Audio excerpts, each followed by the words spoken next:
Bonjour à tous, bienvenue sur Investir en crypto, j'espère que vous allez bien. Aujourd'hui on se retrouve pour analyser la crypto-monnaie Elrond, mais pas que, on regardera très rapidement le Bitcoin et VeChain également. Alors pourquoi je vous fais cette vidéo aujourd'hui? Tout simplement pour vous rassurer de où est-ce qu'on en est avec la crypto Elrond qui, mon Dieu, ne fait pas ce que je vous avais prédit. Vous allez voir dans le détail, toutes les explications que je vais vous faire aura une forte corrélation avec ce qui se passe en fait graphiquement et puis ce qui se passera aussi pour le mois de décembre. Vous le voyez aujourd'hui, on a un Bitcoin à 54 000 $, on avait même touché cette barre des 53 000 $. Elrond, il est classé 24e, on est maintenant à 397 $.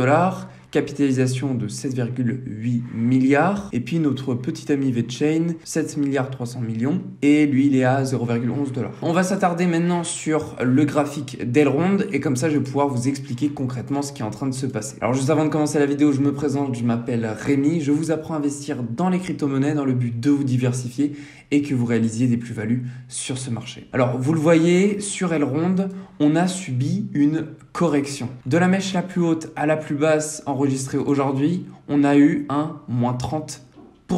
Petit point rapide sur la vidéo précédente que je vous avais montré, je vous avais dit que après la grosse ascension qu'on a vécue du x2 pour la crypto-monnaie EGLD, je m'attends à ce que, on va passer en H1, ce sera beaucoup plus simple, qu'on voit la crypto osciller autour de cette zone des 450 $. Et alors pourquoi je vous ai dit ça? Tout simplement parce que c'est une zone extrêmement puissante. Et je m'explique en vous le montrant ici grâce au retracement de Fibo. Vous le voyez, on va tracer à court terme, encore un autre à court terme et un autre à moyen terme. Alors, je le fais très rapidement sous vos yeux, tout simplement parce que je l'avais déjà fait sur une autre vidéo, je vous la mets en annotation juste ici, qui avait extrêmement bien fonctionné d'ailleurs. Je vous en remercie et vous pourrez la visionner si cela vous intéresse. Alors, vous voyez ici, on a trois retracements de Fibo. Nous, ce qu'on va faire, c'est simplement s'attarder sur les extensions. Et vous voyez qu'on a un point de convergence extrêmement puissant entre ces trois retracements de Fibo mis à des positions temporellement différentes. Que ici, que ce soit l'extension Fibo court terme 2.118 ou à la zone des 2 ou à la zone des 2 de l'extension Fibo moyen terme, on se retrouve à cette zone convergente des 450 $. Alors plus ou moins, parce que ça varie entre les 445 et les 450 $. Mais pour ce prix rond, on le met aux 450 $. Donc maintenant, je supprime tout. On peut s'en tenir au tracé que j'ai réalisé ici qui correspond pile à cette zone des 450 $. Et vous voyez que si on passe en H1, on a rebondi sur cette ligne-là ici en tant que résistance une première fois le 22 novembre 2021. On a cassé ça, on a rebondi ici en tant que support le 22 novembre. On est monté tout doucement, on a atteint cette zone des 445 $, super.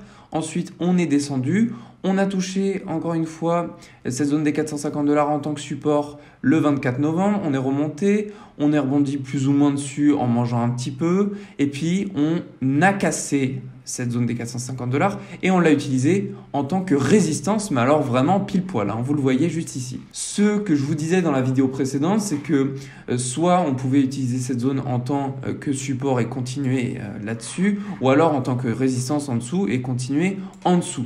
Alors vous voyez ici qu'on a fait les deux, mais qu'on est encore en train de continuer plus bas. Est-ce que c'est affolant? Toujours quand on est pris dans une hype, une émotion extrêmement puissante qui pourrait nous faire n'importe quoi sur nos investissements, soit une prise de panique et on vend tout alors qu'en fait c'était le bon moment pour garder, dézoomons. On va se mettre en weekly pour aller chercher d'autres zones intéressantes. Puis on va repasser en daily. Alors vous voyez, là, on a un canal long terme et sur ce canal long terme, on a vu des précédentes ascensions, comme celle qu'on vivra probablement pour ce bull run. Et si on zoome sur les précédentes hausses qu'on a eues pour EGLD, vous voyez qu'à chaque fois qu'on avait formé un nouveau point haut, ici, c'est pas forcément un nouveau point haut, mais considérons-le tel quel, voyez-vous que à partir de cette mèche la plus haute à la mèche la plus basse, on a fait moins 35% de correction. Ici, de la mèche la plus haute à la plus basse, on a fait moins 40%. Ici, on a fait moins 60%. Là, on a fait de la plus basse moins 50%. Alors, est-ce que les moins 30% qu'on vit juste ici, c'est affolant? Bah pas du tout, absolument pas. Et je dirais même que si les moins 30% représentent la fin de la correction, eh ben c'est cool.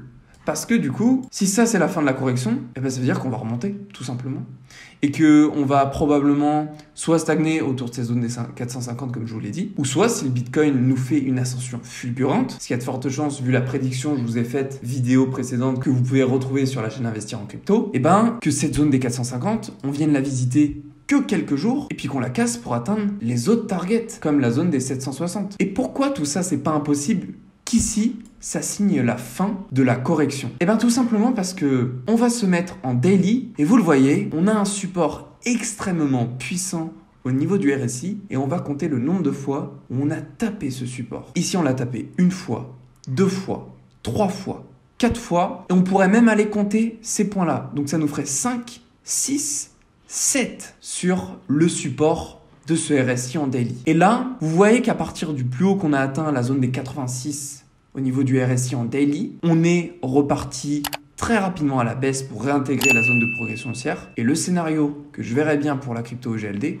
eh bien c'est tout simplement qu'on retape encore une fois ce support pour ensuite, si le Bitcoin et l'Ethereum suivent une ascension assez agréable à nos yeux, et ben qu'on puisse réintégrer cette zone de surachat pour EGLD. Et vous le voyez, en weekly, au niveau du RSI, on est dans une zone de surachat. Donc, qui dit zone de surachat, dit hausse conséquente. Et là, on est en weekly. Donc, il faut être un peu plus patient. Donc, voilà les analyses que j'avais à vous faire pour la crypto EGLD. Mais je vais continuer cette vidéo pour vous montrer qu'on a toutes nos chances que la crypto d'Elrond suive ces cryptos VET et Bitcoin. Allons rapidement sur le VET. Vous voyez que le VET nous montre en weekly une zone extrêmement pertinente. Ici, nous avons un support qui a été touché une fois et une deuxième fois. Donc, nécessairement, un support, on le détermine quand il y a au moins au minimum 2 tapes, mais pour qu'il soit dit valide, il faut qu'on le tape 3 fois. Et là, je le verrai bien ici, en weekly, le retaper une 3e fois pour que là, cette mèche la plus basse à 0,10 $ soit confirmée en tant que le dernier point le plus bas. Et c'est la raison aussi pour laquelle que je vous avais fait une vidéo pour vous dire que le VeChain était une crypto-monnaie qui, selon moi, aujourd'hui, nous offre une très belle opportunité. Et donc ça, si effectivement on rebondit sur ce support et qu'on reparte, et ben c'est encore une deuxième crypto qui nous montre que soit aujourd'hui, soit demain, soit après-demain, on va repartir. Il y a déjà EGLD qui nous le montre, il y a le VET qui nous le montre graphiquement. Et maintenant, on va aller sur le Bitcoin, la crypto mère. En daily, on a un support ici qui se valide une fois, 2 fois. Et pour effectivement le valider, eh ben, il faudrait qu'on le tape une 3e fois. Et si cette bougie, au niveau de la mèche la plus basse, on la considère comme le point le plus bas qu'on a atteint, eh ben, si ça remonte aujourd'hui et demain, on pourrait donc voir cette tape au niveau du RSI en daily se terminer sur ce support. Ce qui serait magnifique. Et en plus de ça, ce ne serait pas du tout incohérent puisque vous le voyez, on a ici un canal moyen terme qui se valide de par la résistance et le support et vous voyez que le support a été tapé une fois, 2 fois, 3 fois et là, tout pile poil, on a tapé dessus. Alors est-ce que c'est le Black Friday pour les crypto-monnaies et que c'est les soldes? Eh ben, c'est peut-être le cas. Et si je passe en weekly, vous voyez également qu'on a un support qui, tout comme le VET, devrait potentiellement se valider dans les jours à venir. Mais alors, pour qu'il se valide, il faudrait qu'on ait une ascension extrêmement puissante pour le Bitcoin. Ce que je verrais, c'est que cette bougie qui nous retrace les données de cette semaine se termine dimanche soir en nous faisant soit un joli marteau comme on l'avait eu ici, et donc ça voudrait dire qu'on pourrait très bien clôturer dimanche soir en rebondissant sur ce support, ou alors même qu'elle se retransforme en bougie verte. Et ça, ce serait une magnifique nouvelle qui nous apporterait une corrélation extrêmement puissante entre la crypto EGLD, VeChain et puis la crypto mère, le Bitcoin. Voilà, c'en est tout pour l'analyse que j'avais à vous proposer pour la crypto-monnaie EGLD, en espérant que cette vidéo ait pu soit vous rassurer dans un premier temps pour les personnes qui sont un peu en panique, qui ne gèrent pas nécessairement leurs émotions comme il le faudrait. Alors je dis pas qu'il y a des bonnes choses et des bonnes manières de gérer ses émotions.